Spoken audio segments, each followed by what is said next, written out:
পাকা আম দিয়ে যে এত মজাদার একটা রেসিপি তৈরি করা যায় তা বাসায় যদি না বানান কখনোই বুঝতে পারবেন না। খুবই মজাদার এবং সুস্বাদু একটি রেসিপি। একবার যদি বানিয়ে ট্রাই করেন অবশ্যই বারবার খেতে ইচ্ছে করবে। আজকে আপনাদের সাথে এই পাকা আমের বড়া রেসিপিটাই শেয়ার করব। চলে যাব মূল ভিডিওতে।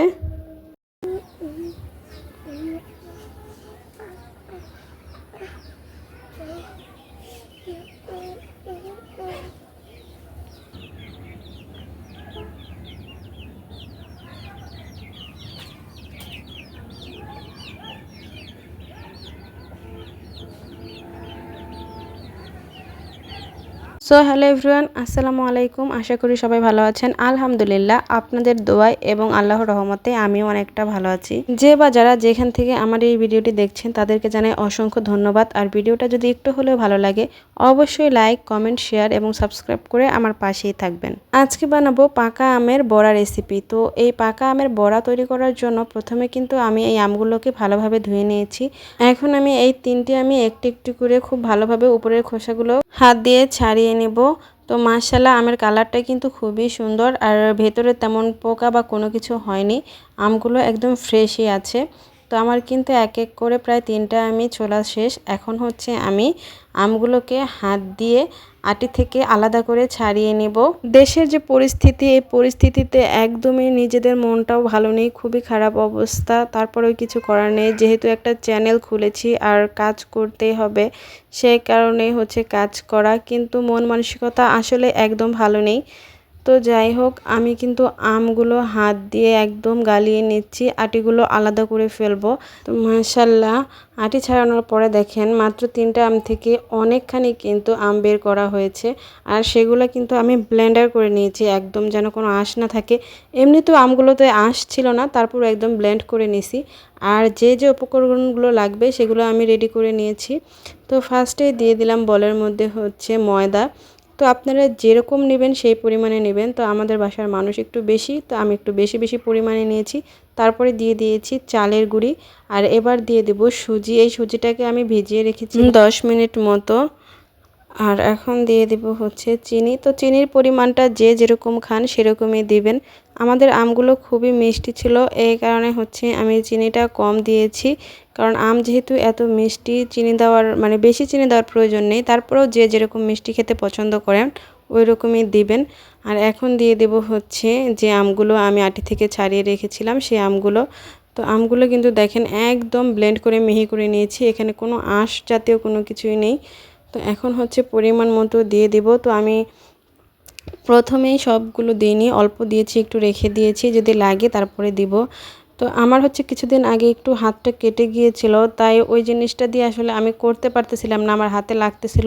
এর জন্য আমি হাতের সাহায্যে হচ্ছে সবগুলো উপকরণ একসাথে মেখে নিলাম। আর এখন দিয়ে দিলাম পানি।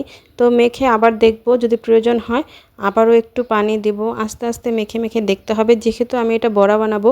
যদি পাতলা হয়ে যায়, পানির পরিমাণটা বেশি হয়ে যায়, তাহলে কিন্তু বড়াটা সুন্দর হবে না। তো এই কারণে আমি অল্প অল্প করে একটু একটু করে পানি দিয়ে আমার যতটুকু প্রয়োজন সেই পরিমাণে হচ্ছে আমি মাখাটা মাখিয়ে নিয়েছি। তো আমার কিন্তু ফাইনালি মাখাটা গুলানো শেষ। আর চলে আসছি এদিক দিয়ে ছাদে। ছাদে বেশ কিছুদিন ধরেই আসা হয় না, অবস্থা খুবই খারাপ, বৃষ্টিতে একদমই অবস্থা খারাপ হয়ে গেছে। আমার চুলাটাও ভেজা ছিল, জ্বালাইতে অনেকক্ষণ সময় লাগছে, চুলাটা জ্বলতেই ছিল না। তো যাই হোক, এখন হচ্ছে আমার তেলটা গরম হয়ে আসছে আর বড়াগুলো দিয়ে দিতেছি। তো যে যেরকম খান ওইভাবে শেপটা দিবেন। তো আমি হচ্ছে অল্প অল্প করেই দিচ্ছি, বেশি পরিমাণে দিচ্ছি না। আপনারা চাইলে বড় বড় করেও বানাতে পারেন। আসলে এটা ফুলে আরেকটু বড় হয়ে যাবে, এই কারণে আমি অল্প অল্প পরিমাণে দিয়ে দিচ্ছি। মাইলস্টোন স্কুল অ্যান্ড কলেজের যে অবস্থা হয়েছে বিমান বিধ্বস্ত হয়ে, তো সেদিন থেকেই হচ্ছে আমার হাত পা একদম চলতেছে না, কোনো কাজেই মানে ভালো লাগতেছে না।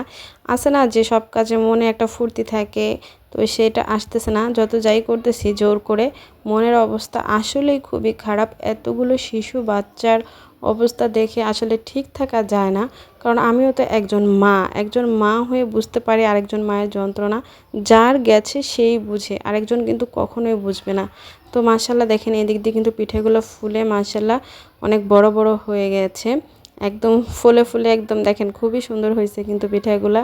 তো আমার পিঠাগুলোর কিন্তু কালার প্রায় চলে আসছে, আর একটু হবে তারপরে কিন্তু আমি নামিয়ে নেব।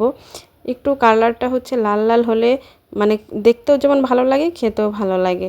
তো আপনারা কিন্তু যারা ট্রাই করছেন বা বাসায় বানাইছেন তারা তো এটার স্বাদ জানেনই, আর যারা কখনো খান নাই অবশ্যই কিন্তু খাবেন। খুবই মজাদার একটা রেসিপি, অনেকে হয়তো জানিই না। তো আমরাও কিন্তু আগে খাই নেই, কিছুদিন ধরে খাচ্ছি, তো ভালোই লাগে, খারাপ লাগে না। যেহেতু আমি খেয়ে দেখলাম রেসিপিটা মানে খুবই ভালো লাগলো খেতে, এই কারণে হচ্ছে আপনাদের মাঝে শেয়ার করলাম, যাতে করে আপনারাও বাসায় তৈরি করে দেখতে পারেন। যেহেতু এখন আম কাঁঠালের দিন, তো আমরা কিন্তু কাঁঠাল দিয়েও এরকম পিঠা বানাই। আর আমের সিজন এখন, আমের দামটাও অনেক কম, তো এই কারণে আপনারা কিন্তু বানিয়ে খেতে পারেন, যখন তখন বাচ্চাদেরকেও বানিয়ে দিতে পারেন বাসায়। খুবই অল্প উপকরণ, বাসায় তো এগুলো থাকেই আমাদের সব সময়। তো ফাইনালি কিন্তু আমার পিঠা একদম বানানো শেষ হয়ে আসছে। আমি হচ্ছে বিকেলবেলা আসছিলাম, দেখেন চুলা জ্বালাইতে জ্বালাইতে সন্ধ্যাই হয়ে গেছে।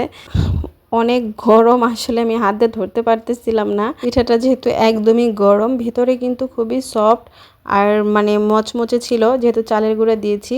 খেতে কিন্তু খুবই ভালো লাগছে, আপনারা কিন্তু বানিয়ে বাসায় ট্রাই করতে পারেন পাকা আমের মজাদার এই রেসিপিটা। আর যারা এই পর্যন্ত ভিডিওটা দেখতে দেখতে একটা লাইক দিতে ভুলে গেছেন, অবশ্যই কিন্তু প্লিজ প্লিজ প্লিজ একটা লাইক দিয়ে দিবেন।